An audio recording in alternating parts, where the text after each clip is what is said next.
Welcome to Inform TV. I'm Alan Repke, Alexandria, Minnesota. Today, this 7th day of March 2013, we're going to take a look at a report that Minnesota State Auditor Rebecca Otto released today, and it relates to the financial well-being of our cities. Some 852 cities, I believe, as we get into this email, and we'll maybe get a little time to look at the report. Now, at the same time, I may just be coming back from my intermission that I had when I started on another program because I had to go to the dentist, and I found actually some possibly good news, so pray for my tooth. We might be able to save it yet. And but I'm going to have to get some real advertising money in there. They're going to have to jerk that out or chop my head off, whatever's cheapest. But anyway, we're going to look at that report and give you a little background. I actually talked at some length a few years ago with Rebecca, and we had a meaningful dialect at a Freedom of Information seminar that I was lucky enough to get a scholarship to. In other words, they let me in for nothing.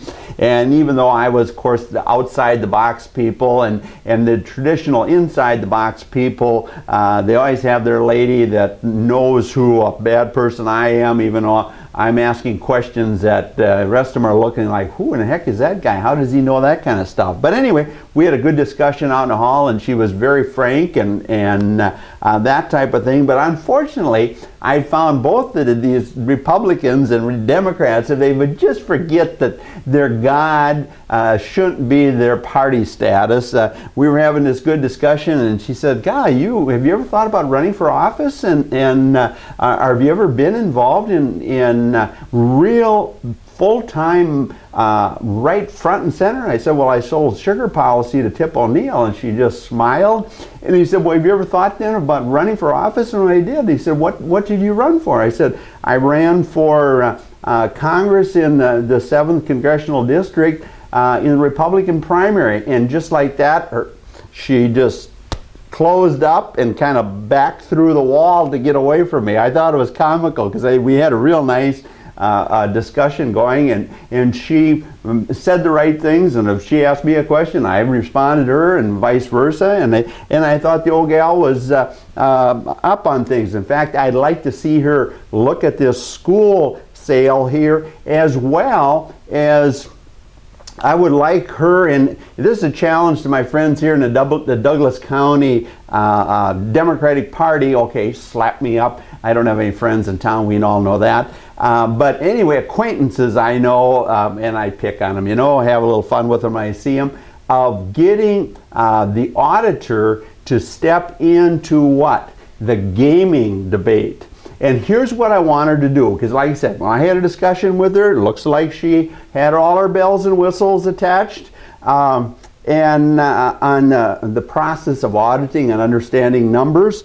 And what I would like her to do, and I'd like the Douglas County Democrats to say is, "Hey, Rebecca, you get in there and you clean up the audit reports from the Gaming Control Board, whether it's out here at Herbie's or the Interlochen or your favorite bar or restaurant where you do charitable gaming. Let's get her in there in 30 days when they close the books at night, especially with this electronic stuff. The auditor, the State Department, Minnesota Department of Revenue knows exactly what we've taken in. And when it comes to closing the books, like we just did here for February, within 7 business days, we know exactly what was earned, what was kicked out, and we have a simple system. And like I said, if she can't do it, I know dang well Nicole's firm,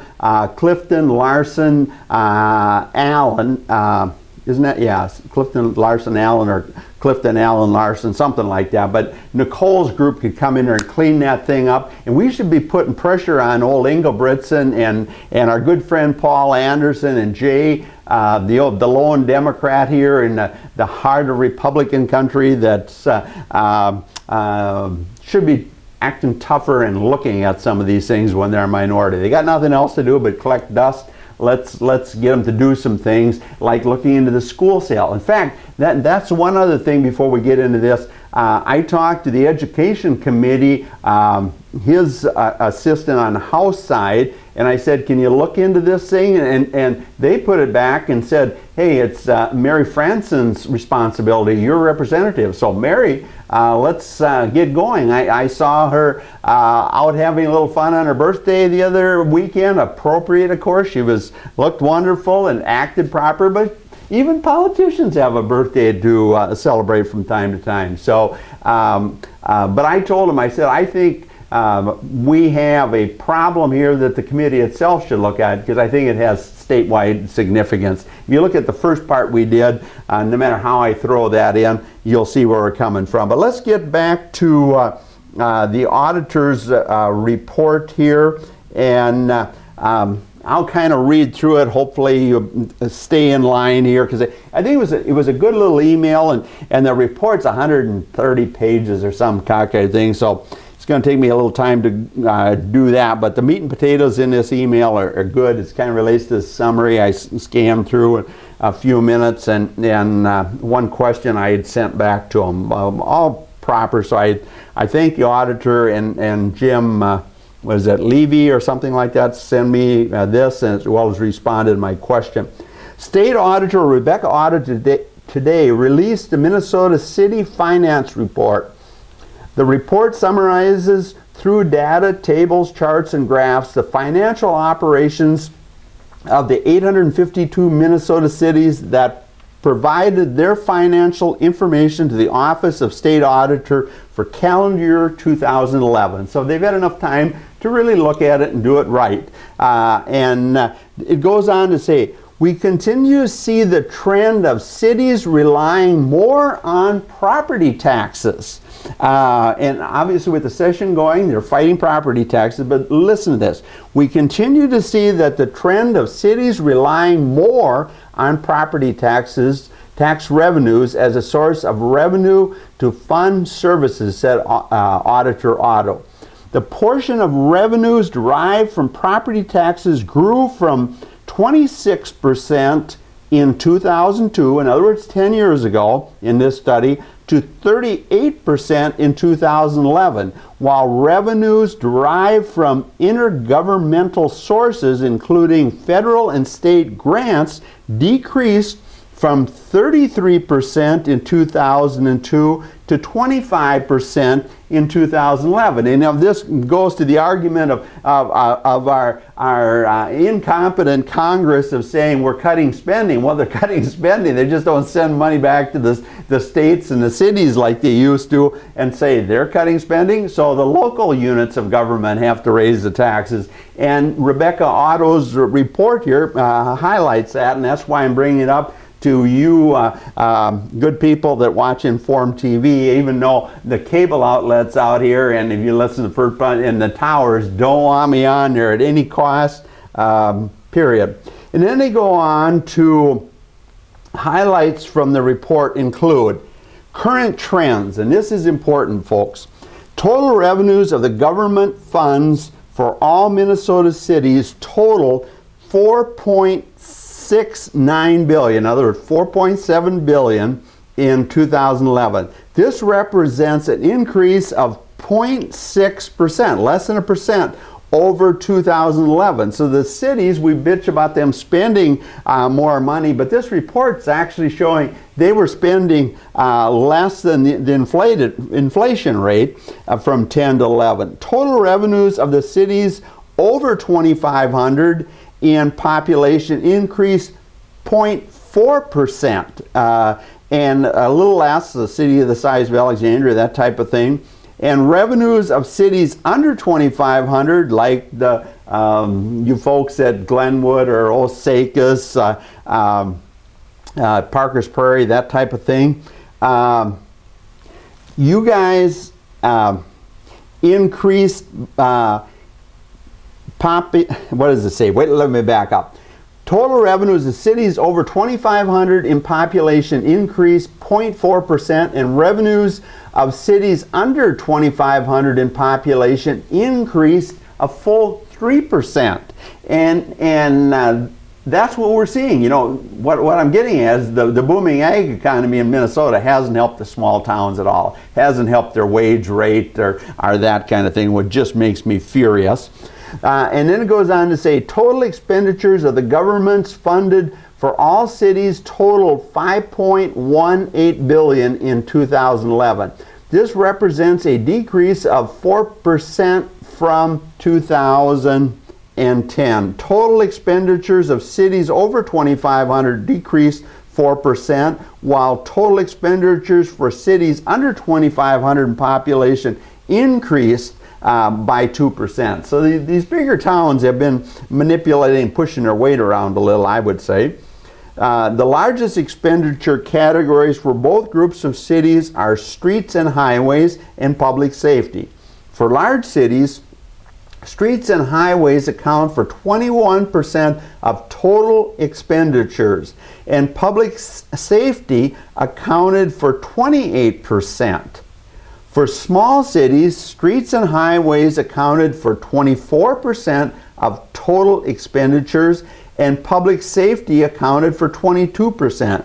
In 2011, unrestricted fund balances as a percentage of current expenditures averaged 44% for large cities compared to 95% for small towns or small cities. Overall, small cities tend to carry a greater debt burden than large cities. In 2011, small cities carried long-term debt of $1.16 billion or $3,027 per capita. In other words, family four, there's $12,000 right there, compared to $8.35 billion or $2,095 per capita for large cities. And what I'm getting at that fund balance here before we move forward is I emailed back to this office, give me an explanation of that, and they just send me in this big report, so I had to dig through it and find it. But anyway, the portion, the fund balance for small towns, they wanted a big amount at the end of the year, and justifiably so, because the cities, especially the small towns, just get their revenue when you guys pay your property taxes. They get a check from the state, I think they said in May, and another check in December. So the end of the year, when they have limited borrowing capacity in these small towns, they've got some money on hand. So it makes sound sense. The big cities get fund, they can assess and da-da-da-da-da. It's not quite so important there. They're big enough that they need to get a little money someplace. They probably got the ability. And then it said long-term trends. Over the 10-year period of 2002 to 2011, an examination of city finances showed that when adjusted for inflation, 2011 revenues are below 2002 level. Inflation-adjusted total city revenue decreased 16% from 2002 to 2011. But I've always been critical when we bring this in. It's fine as an example, but we have to remember a dollar's a dollar. A lot of you people in outstate Minnesota, your income hasn't went up that much. And so nominal dollars, a real dollar, should always be focused in here. I don't like when we let these politicians or analysis. It's fine to give perspective, but it's still a dollar's a dollar. And anyway, we'll look at here then. It says between 2002 and 2011, actual revenues derived from property taxes grew 80%. Let's read that again. Between 2002 and 2011, actual revenues derived from property taxes grew 80% in that 10-year period, compared to a decrease of 7% for revenues derived from intergovernmental sources. Additional analysis of actual intergovernmental revenues showed uneven trends over the 10-year period. Federal grants increased 81%.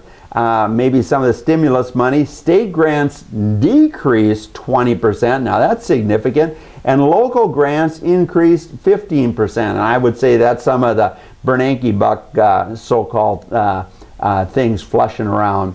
When revenues are adjusted for inflation, the 10-year period shows a 26% increase in property tax revenues, while intergovernmental revenues decreased by 35%. In other words, these politicians in D.C. saying, well, we're cutting the budget. Yeah, they're cutting local, so you guys can make up the difference in property tax.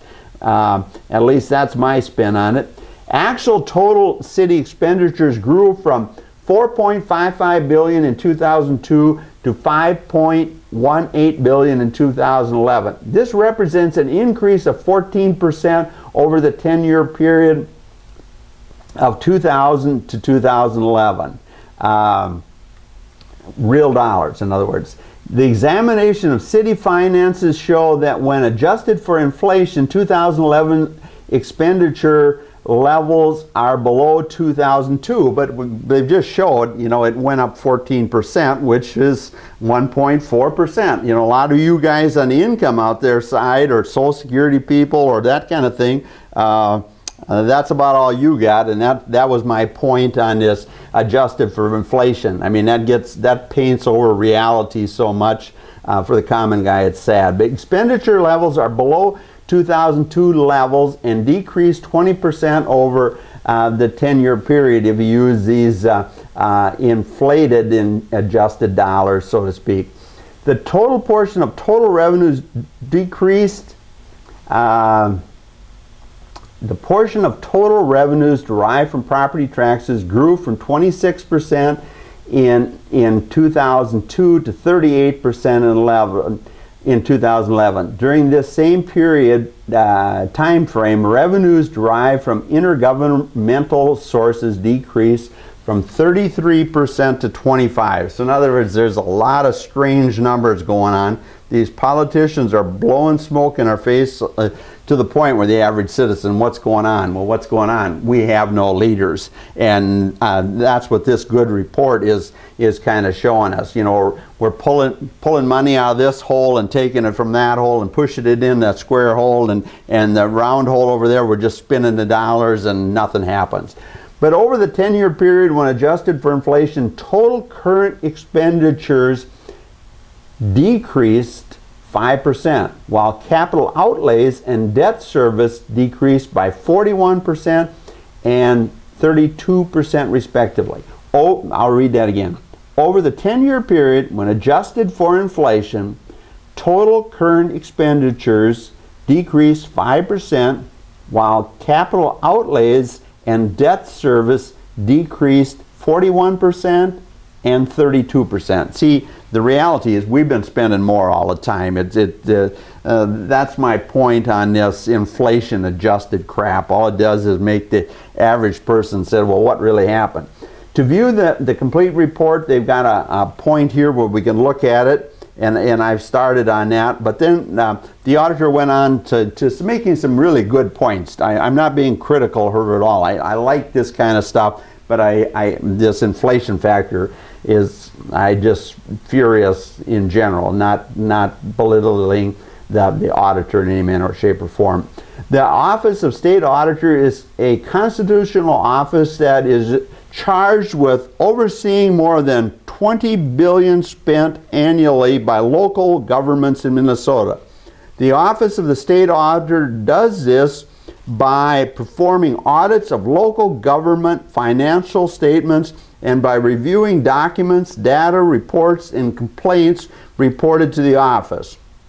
The financial information collected from local governments is analyzed and is the basis for statutory reports issued by the Office of the State Auditor. Rebecca Otto is Minnesota's 18th State Auditor, a high-resolution picture, and this is kind of what I was getting at here, people, that with our whole state of government, this report just confirms what we all know. We know government spending more and more all the time, but in relation to real world, if you adjust for inflation, yeah, it doesn't seem like enough. But at the same time, there was a report, and I'm going to try to do a follow-up on that, of education. And I think you guys have probably heard it today as well. It triggered something here when I was talking of the massive amounts of money that we're spending on special education. And a lady who was married to a good friend of mine, I still think they probably are, was furious. I mean, this was 20 years ago, of how that she was a great school teacher, and in fact taught both of my kids, and was just furious the amount of money that was going into special education. Not to trying to belittle any the families that have had members that have had real challenges in their life. It was just the fact she was pointing out, we've got to take care of the people, we've got to spend our money wisely, taking care of the people that can move up the social and economic ladder, and not worrying about trying to mainstream everybody that is never going to be mainstreamed. And that was her point, and I'll try to do a report on that, but not to belittle anybody, but just to try to face economic reality here of all the people that we have that we let slip through the cracks. In other words, they just get mad, or their hormones are surging, and we still don't get people through a high school system. We let their anger, their poor family environment, not even get them through high school. We're not talking about special needs kids here. We're just talking about people that are in an environment that we as a society are not taking care of, what I view as the shortcomings of mankind. And yet at the same time face the reality of we've got a group of people that we're spending a ton of money as far as education that unfortunately will not become the individuals that maybe their parents or grandparents hope they'll become. And yet at the same time we have love and respect for them, and especially now with computers. I mean, if we have particular people with hardship cases, if they do have some special needs in education, a lot of these people are smart enough to take care of themselves. And with keeping costs in line and facing the reality of the shortcomings of mankind. But at any rate, I want you to just get a little thought process. I'll try to bring this up a little bit more in some of our additional programmings here, but I think the auditor gave us a great report, and let's hope that we've got some good Democrats out there, whether you're in Todd County or Pope County or Douglas County or Otter Tail County, and say, yeah, let's get the state auditor to look at this gaming thing, because I think it's an outrage, people, that we're going to be knocking down a perfectly good stadium here with a brand new roof, brand new field, and not know where the money's coming from. Where are you Republicans? I mean, we're in a stronghold of Republicanism here, the way the vote totals turn out. You guys are supposed to be economic conservatives, not just this social crap. I mean, most of us, when we get up in the morning, our biggest problem is not the, abortion. And our biggest problem is that we've got to cut taxes even though the books don't balance. I mean, that's what I'm telling you, Republicans. It's time you get old Ingebrigtsen and Westrom and those guys to come here and talk a little bit and address some of these issues. And especially when the jocks in the state want us to apply for what? The Olympics. And if we do that, I'm not saying it's right, wrong, or otherwise, but with all the Blaine complex and all these sports facilities we have in Minnesota, we could probably pull off the Summer Olympics as good as anybody and not build a single building. Instead of being a major drain financially, we could probably make it happen, people, with just utilizing the resources we have, utilizing this new Viking stadium that hopefully is state of the art, but at the same time utilizing that wonderful facility that's still there. And I know the fat cats think they got to have a brand new building every 30 years, just like some of the people in the school system believe they have to have that. But I'm saying is, if we have some leadership, some governance that looks at some of these things, that look at when public property is sold, like the school district or the school building here in Alexandria, it relates to all you people. If you're way out on the 40, or some of you people I know are getting this signal 50 miles away from here, it relates to you, because when you have government policy that's not under proper oversight, it doesn't matter where it's at. It affects all of us, and it certainly affects us all in the long run. And so this is what I'm getting at here in Inform TV. Not here to be popular, not here to get rich in there, but I need some money to fix my teeth, so to speak, and I need to expand this signal so I can go to advertisers and say, yeah, we're in a big enough area where it truly makes economic sense for you. And I have to ask you, as the good 12 people that listen to it, like this one advertiser said, I only got 12 people listening to me.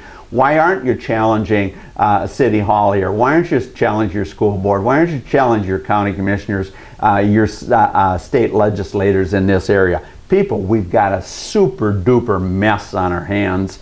And when I've looked at some of the things the last 2 weeks that took place, it's just mind-boggling that we aren't just grabbing those people and saying, hey, it's time you let at least Inform TV on charter in the Alexandria Lakes area, so Fergus Falls can see it. The people at Arvig at Sauk Center can carry it. All the people in Parkers Prairie, Osakis, Glenwood. So this guy at least has a radius for good advertising for the local businesses out here. There's just a lot of things, people, we want to show you. Got the time to show you. Been gifted with the ability to dig and show you some plain numbers. Just like this fine report that State Auditor Auto sent out. If I can get a few more bucks, I'll start posting some of this stuff on the website. But there's a little bit more there all the time. But like I said, this tooth and trying to figure out, get my hands around this inefficient business of being a one-man show on television. I can do it, but I got to get the revenue coming in and at a much better level, or I won't be here long. So that's a challenge from Inform TV. This, what was it, the 7th of March 2013. And keep plugging away here, people, for Inform TV. I'm Ellen Repke, Alexandria, Minnesota.